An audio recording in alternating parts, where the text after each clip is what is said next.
मध्यपूर्व आणि बौद्ध देशांतून येणाऱ्या पर्यटकांनी फिरवली पाठ. पर्यटन व्यवसाय कोलमडला. जागतिक तणावाचा भारतीय पर्यटनावर घाला. हॉटेल व्यवसायापुढे मोठे संकट. परदेशी पर्यटक घटले, उत्पन्न आटले. इराण अमेरिका संघर्षाने पर्यटन क्षेत्र चिंतेत.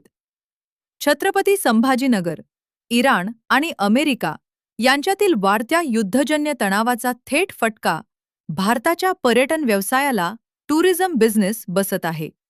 मध्य पूर्व, मिडल ईस्ट आणि बौद्ध धर्मीय देशांतून भारतात येणाऱ्या पर्यटकांच्या संख्येत मोठी घट झाली आहे, ज्यामुळे या उद्योगाचे आर्थिक गणित कोलमडले. एवढेच नाही, तर युद्धामुळे निर्माण झालेल्या गॅसच्या टंचाईचा परिणाम आता पर्यटन रिसॉर्ट्सवरही दिसून येत आहे, जिथे संसाधनांच्या कमतरतेमुळे जेवणातील पदार्थांच्या व्यंजनांच्या संख्येत कपात करावी लागलीय.